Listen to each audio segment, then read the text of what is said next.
বিসমিল্লাহির রহমানির রহিম। আসসালামু আলাইকুম। আমি নাইমা আক্তার, প্রভাষক অর্থনীতি, আদিলউদ্দিন কলেজ, শৈলকুপা, ঝিনাইদহ। প্রিয় ছাত্রছাত্রীরা, কেমন আছো সবাই?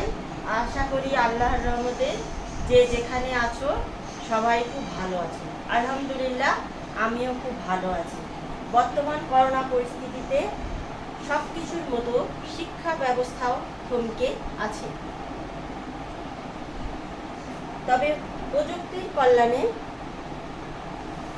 ঘরে বসে আমরা দূরের জিনিসকে কাছে পেতে সক্ষম হচ্ছি। এভাবে আমরা অনলাইনের মাধ্যমে শিক্ষা ব্যবস্থাকে চালিয়ে নিয়ে যেতে সক্ষম হচ্ছি। এভাবে যদি আমরা অনলাইনের মাধ্যমে শিক্ষা ব্যবস্থাটাকে চালিয়ে নিয়ে যেতে পারি, তাহলে কিছুটা হলেও উপকৃত হব। আমার আজকের বিষয় হচ্ছে একাদশ শ্রেণীর প্রথম পত্রের প্রথম অধ্যায়। বিষয় হচ্ছে মৌলিক অর্থনৈতিক সমস্যা ও সমাধান।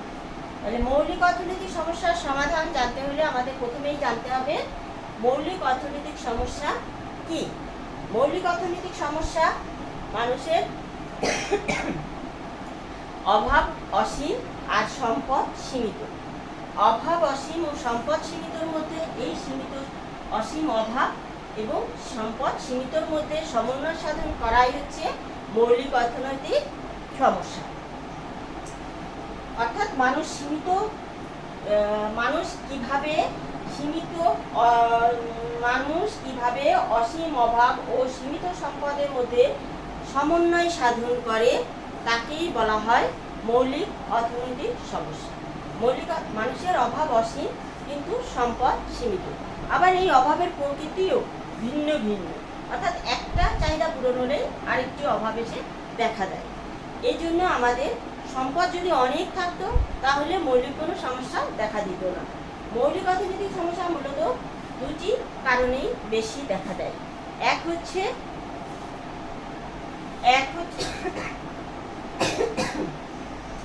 অসীম অভাব, দ্বিতীয় হচ্ছে সীমিত সম্পদের ব্যবহার, অর্থাৎ সম্পদ সীমিত।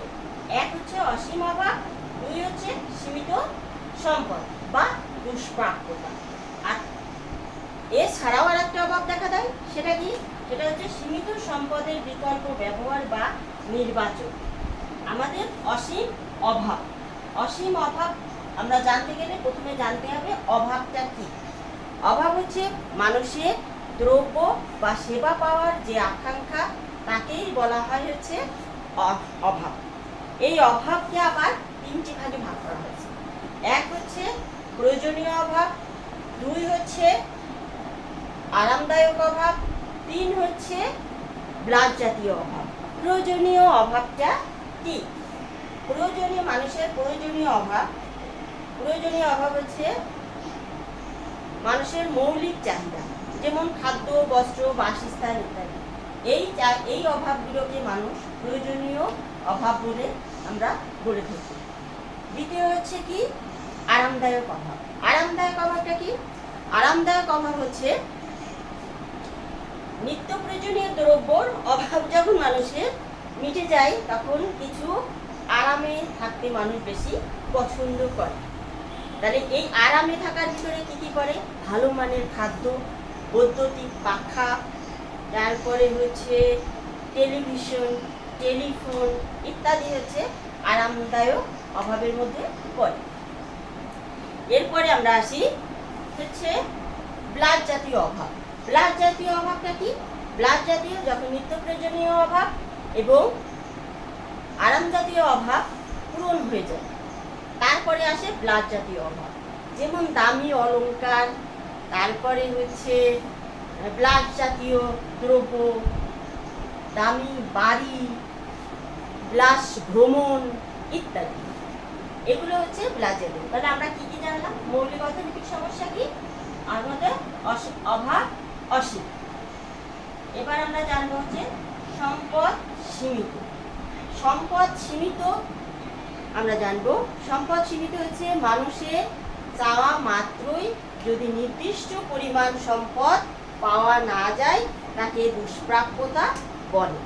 অর্থাৎ সম্পদের অপ্রতুলতাকেই আমরা সীমিত সম্পদ বা দুষ্প্রাপ্যতা বলি, যে সম্পদ নাই, সম্পদ সীমিত।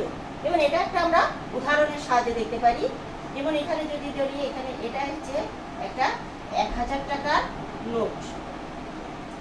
এই 1000 টাকা দিয়ে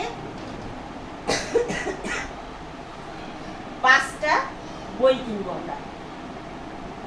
5টা বই কিনা প্রয়োজন, কিন্তু ওর দাম এক একটা 300 টাকা করে, তাহলে 3 পাঁচা 1500 টাকা দাম, কিন্তু তোমার কাছে আছে মাত্র 1000 টাকা। এই যে চাওয়া মাত্রই যে 5টা বই আমরা কিনতে পারছি না, এটাকে বলা হয় দুষ্প্রাপ্যতা।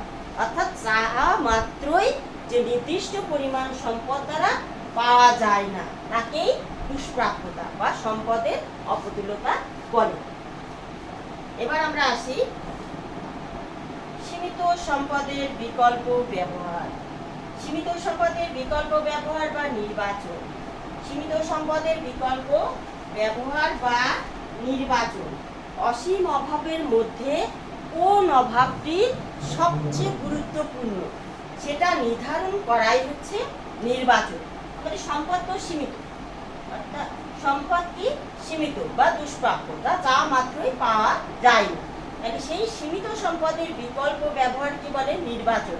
অর্থাৎ ধরো, যদি আমরা ধরি যে 1 খণ্ড জমি আছে, 1 খণ্ড জমি আছে, এই জমিতে ধানও উৎপাদন করা যায়, আবার পাটও উৎপাদন করা যাবে। ধান উৎপাদন করলে পাট উৎপাদন করা যাবে না, আবার পাট উৎপাদন করলে ধান উৎপাদন করা যাবে না।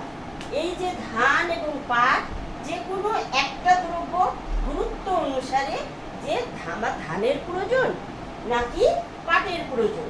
যদি অর্থের প্রয়োজন হয় তাহলে পাট উৎপাদন করতে হবে, যদি খাদ্যদ্রব্যের প্রয়োজন হয় তাহলে ধান উৎপাদন করতে হবে।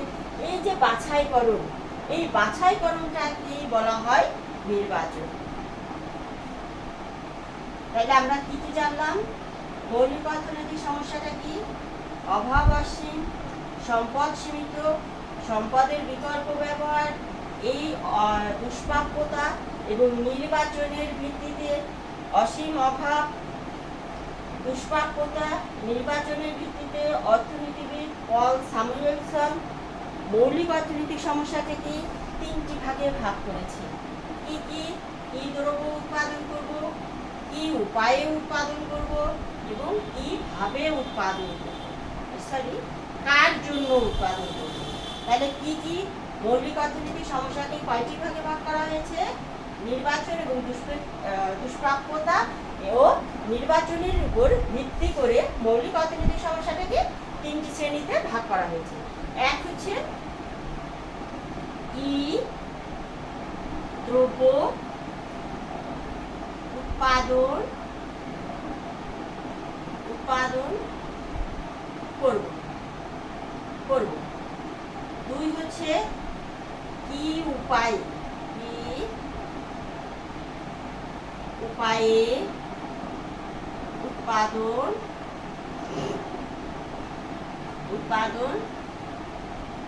করব। 3 হচ্ছে কার জন্য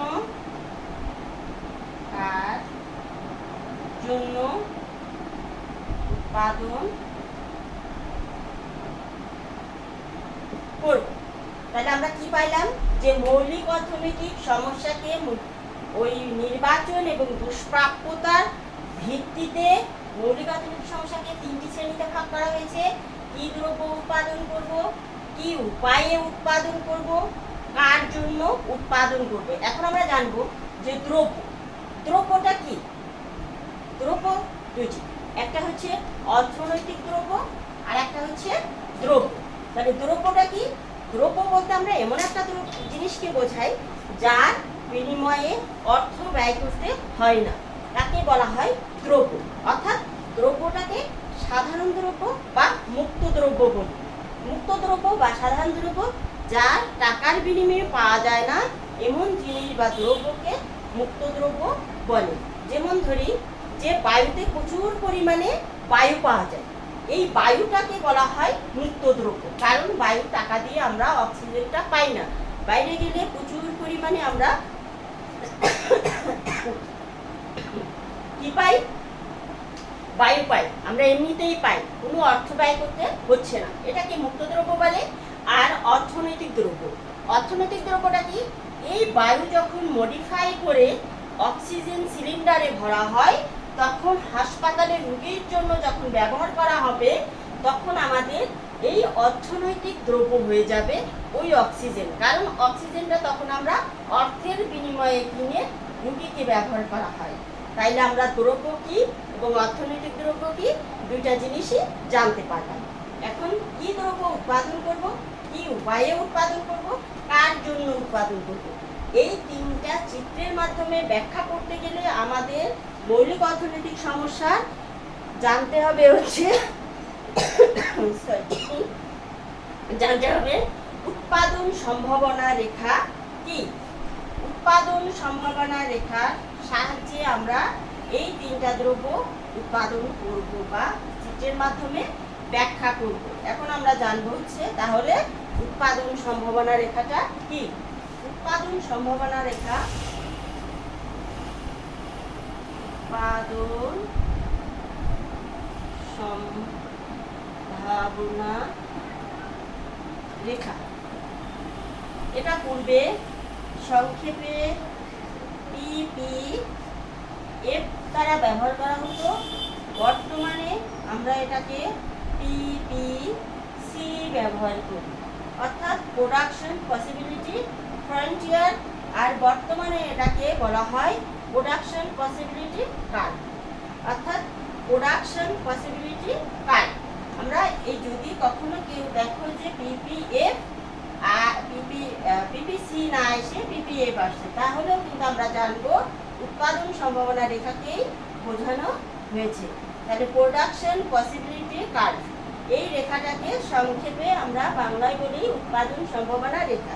এখন আমরা চিত্রের মাধ্যমে এটাকে ব্যাখ্যা করতে পারি, বা প্রথমে একটা সারণী দিয়ে বা চিত্রে দেখে, যেমন কেবল আমরা যেমন বললাম যে একখণ্ড জমি, এই জমিতে ধান পাট উভয়ই ব্যবহার করা যায়। ধানও যেমন ব্যবহার করা যায়, উৎপাদন করা যাবে, আবার তেমনি পাটও উৎপাদন করা যাবে, আবার দুইজন সমন্বয়ও করা যাবে। যেমন অর্ধেক যদি ধান উৎপাদন করি আর অর্ধেকে পাট উৎপাদন করা যাবে, এই দুইটার সমন্বয়ে উৎপাদন করা যাবে। এবং উৎপাদন সম্ভাবনা রেখার সংজ্ঞাটা মনে হয় বলা হয়নি। আচ্ছা, উৎপাদন সম্ভাবনা রেখাটা কি? উৎপাদন সম্ভাবনা রেখা হচ্ছে এমন একটি রেখা বা এমন রেখাকে বোঝানো হয় যেখানে নির্দিষ্ট পরিমাণ সম্পদ এবং চলতি প্রযুক্তি সাপেক্ষে দুইটি দ্রব্যের মধ্যে সমন্বয়, যে দুটো দ্রব্যের মধ্যে যে নির্দেশ করে, সমন্বয় নির্দেশ করে, তাকেই উৎপাদন সম্ভাবনা রেখা বলা হয়। তাহলে উৎপাদন সম্ভাবনা রেখা দেখলে আমরা কি বুঝলাম, যে দুইটা দ্রব্যের মধ্যে নির্দিষ্ট সম্পদ সাপেক্ষে চলতি প্রযুক্তি ব্যবহার করে দুইটার যে সমন্বয় বিন্দুগুলো পাওয়া যায় তাকেই বলা হয় উৎপাদন সম্ভাবনা রেখা। আমরা একটা সারণী দেখি।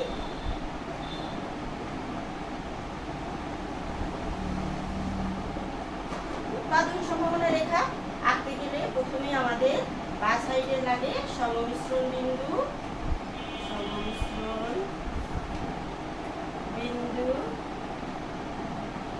আর লাগবে হচ্ছে এক্স দ্রব্য, আর লাগবে হচ্ছে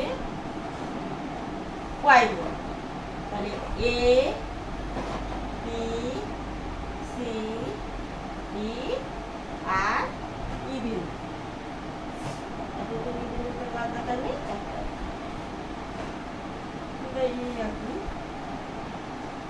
তাহলে এক্স দ্রব্য যখন 0, ওয়াই দ্রব্য তখন সর্বোচ্চ, অর্থাৎ 40।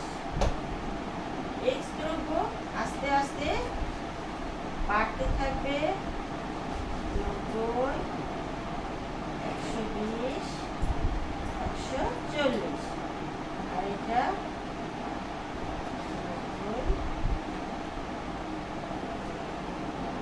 50, শূন্য। তাহলে সারণীটা আমরা ব্যাখ্যা করি, খেয়াল করি। প্রিয় ছাত্রছাত্রীরা খেয়াল করো যে সংমিশ্রণ বিন্দু আমরা কয়টা পেয়েছি? এ, বি, সি, ডি, ই। আর এক্স দ্রব্য, এ বিন্দুতে এক্স দ্রব্য যখন শূন্য, ওয়াই দ্রব্য তখন সর্বোচ্চ। অর্থাৎ এই এ বিন্দুতে এক্স ওয়াই দ্রব্য যদি উৎপাদন করা যায়, এক্স দ্রব্য কিছুই পাওয়া যাবে না, শুধুমাত্র ওয়াই দ্রব্যই উৎপাদন করতে হবে। তারপরে বি বিন্দুতে দুইটা বিন্দুর সমন্বয়ে উৎপাদন পাওয়া যাবে। যেমন বি বিন্দুতে এক্স দ্রব্য পাওয়া যাবে 50 এবং ওয়াই দ্রব্য পাওয়া যাবে 120। আবার সি বিন্দুতে দুইটা দ্রব্যই 90-90, অর্থাৎ সমান সমান দ্রব্য উৎপাদন করা যাবে। আবার ডি বিন্দুতে উৎপাদন এক্স দ্রব্য বেড়ে গেছে এবং ওয়াই দ্রব্য কমে গেছে, অর্থাৎ 120 এবং 50। আবার ই বিন্দুতে যে দেখি আমরা যে এক্স দ্রব্য 140 আর ওয়াই দ্রব্য 0, অর্থাৎ ই বিন্দুতে যে শুধুমাত্র এক্স দ্রব্য উৎপাদন করা যাবে আর ওয়াই দ্রব্য উৎপাদন করা যাবে না। অর্থাৎ এ বিন্দুতে ওয়াই দ্রব্য সর্বোচ্চ এবং ই বিন্দুতে এক্স দ্রব্য সর্বোচ্চ। এই সূচিটাকে বলা হয় সারণী, স বা তালিকা। এটাকে চিত্রের মাধ্যমে ব্যাখ্যা করা যায়। আমরা এখন চিত্রের মাধ্যমে এই সারণীটাকে ব্যাখ্যা করব।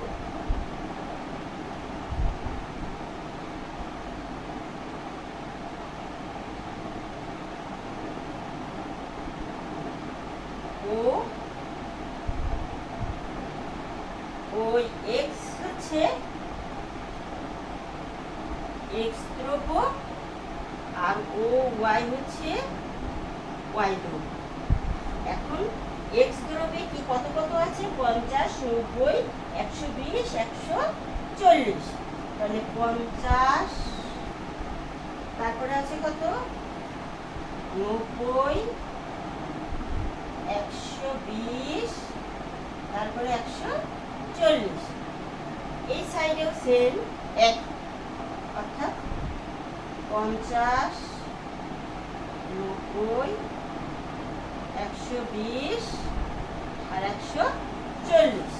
খেয়াল করো, এ বিন্দু অর্থাৎ এর সর্বোচ্চ আর এর সর্বোচ্চ, তার মানে এই 140 আর এই 140, এটা হচ্ছে সর্বোচ্চ বিন্দু। অর্থাৎ এ বিন্দুতে ওয়াই দ্রব্য সর্বোচ্চ বেশি, তাই এ উপরে, কারণ এখানে ওয়াইতে 140 সর্বোচ্চ, আর ই বিন্দুতে এক্স দ্রব্য সর্বোচ্চ, তাই ই বিন্দু হচ্ছে নিচে, অর্থাৎ এ ই।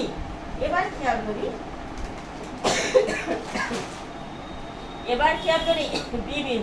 বি বিন্দুতে এক্স দ্রব্য 50 আর ওয়াই দ্রব্য 120। তাহলে এক্স দ্রব্যে 150 আর 120, অর্থাৎ এটা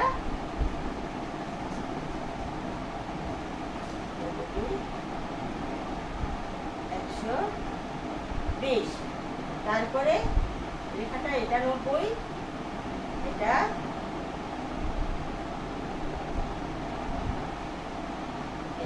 তাহলে বি, সি আর ডি। এটা হচ্ছে এই যে এ আর ই রেখাটা হচ্ছে উৎপাদন সম্ভাবনা রেখা।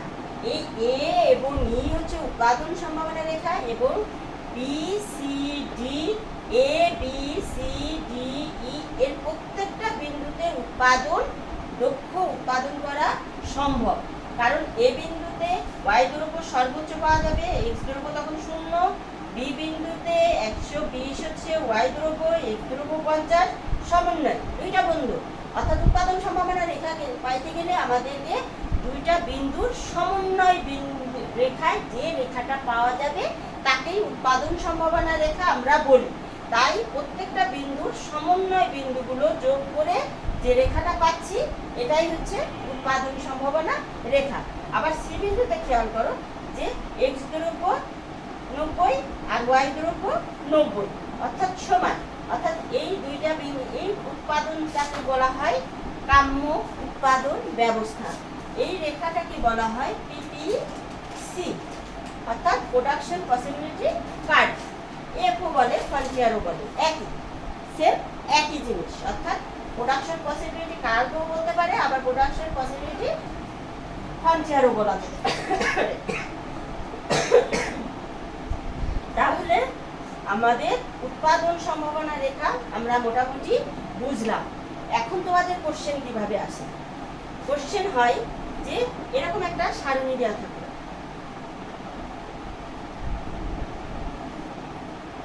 এরকম একটা সারণী দেওয়া থাকলো, বলবে যে উৎপাদন সম্ভাবনা রেখা অঙ্কন করতে, অথবা ঘতে বলবে যে উৎপাদন সম্ভাবনা রেখা সব ক্ষেত্রে যৌক্তিকতা আছে কিনা। কারণ সেটা আমি ব্যাখ্যা করিনি, এখন দেখাচ্ছি যে উৎপাদন সম্ভাবনা রেখার এবি হচ্ছে উৎপাদন সম্ভাবনা রেখা। এই রেখার যে কোনো বিন্দুতে উৎপাদন সম্ভব, কিন্তু এই রেখার বাইরে যদি ভিতরে যদি একটা রেখা আঁকে তাহলে উৎপাদন সম্ভব কিনা। এই রেখার ভিতরে যদি আমরা উৎপাদন করি, যেমন ডি বিন্দুতে যদি উৎপাদন করতে বলে, এটা ধরো 50, এটা 100, এটা 100, 150, এই সারণী তখন আর কাজে লাগবে না। এরকম যদি আসে, যদি বলে যে চিত্রটা দ্বারা উদ্দীপকে কি বোঝানো হয়েছে, অর্থাৎ উৎপাদন সম্ভাবনা রেখা, তাহলে এই উৎপাদন সম্ভাবনা রেখার ডি বিন্দুতে উৎপাদন, প্রশ্ন এই কোয়ালিটি থাকে যে এক্স ধ্রুব 50, ওয়াই ধ্রুব 50, উৎপাদন করার যৌক্তিকতা কতটুকু। তাহলে এই ধ্রুবের 50 হলে এখানে আসবে, আর এখানে আসবে 50, অর্থাৎ এখানে আসবে ডি বিন্দু, অর্থাৎ উৎপাদন করা সম্ভব না। কেন সম্ভব না? কারণ এরও আমাদের এর সর্বোচ্চ হচ্ছে 150, এরও সর্বোচ্চ হচ্ছে 150, কিন্তু ভিতরে যদি 50 হতো তাহলে 100, এই 50 থেকে 150 এর 50 বাদ দিলে থাকবে হচ্ছে 100। এই 100 অব্যবহৃত থেকে যাবে, এরও 100 অব্যবহৃত থেকে যাবে, অর্থাৎ সমাজের সম্পদ পুরোপুরি ব্যবহার করা হবে না। তখন কি হবে? বেকারত্ব বেড়ে যাবে। তাই এবি রেখার ভিতরেও উৎপাদন সম্ভব না, আবার এবি রেখার বাইরেও উৎপাদন সম্ভব না। এটাকে বলে অর্জনযোগ্য এলাকা।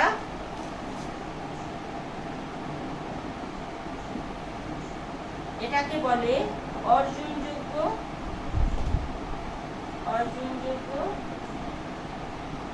এলাকা, আর এটাকে বলে অর্জনযোগ্য এলাকা। অর্জনযোগ্য এলাকা, এটাকে বলে অর্জনযোগ্য এলাকা। আর এই বিন্দুটাকে এবি রেখার বাইরে কোনো বিন্দু থাকলে সেটাকে বলে অর্জনযোগ্য এলাকা। কারণ আমাদের এই রেখার বাইরে সম্পদ হতে গেলে 150-এর বেশি, অর্থাৎ 160, 70, 80 এরকম থাকতে হবে। এই রেখারও 160, 70, 80 এরকম থাকতে হবে। অর্থাৎ আমাদের সম্পদই নাই, এক্স দ্রব্যও নাই, ওয়াই দ্রব্যও নাই, এক্স দ্রব্যও নাই। তাই এই রেখাতে অর্জনযোগ্য, কারণ সম্পদের সীমাবদ্ধতা, আর ভিতরে কোনো বিন্দুতে যদি মিলিত হয় সেটাতে উৎপাদন করা সম্ভব না। সম্ভব বাট অর্জনযোগ্য, কিন্তু এই বিন্দুতে উৎপাদন করলে সম্পদ নষ্ট হবে, অব্যবহৃত পড়ে থাকবে। তখন দেখা যাবে যে সম্পদের অব্যবহৃত হবে এবং বেকারত্ব, সম্পদ আছে কিন্তু আমরা কাজে লাগাচ্ছি না, তখন আমাদের কি হবে? যে এটা বেকারত্ব বেড়ে যাবে। তাহলে আমরা কি, প্রিয় শিক্ষার্থীবৃন্দু, আজকে কি আমরা উৎপাদন সম্ভাবনা রেখা সম্পর্কে কিছুটা ধারণা পেয়েছি?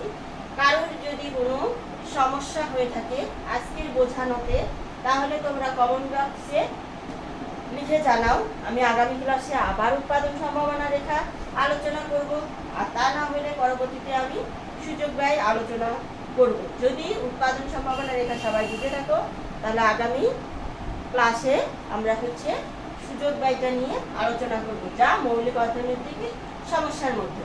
এই উৎপাদন সম্ভাবনা রেখাটাও একটা সমস্যার মধ্যে, আবার সুযোগ ব্যয়টাও উৎপাদন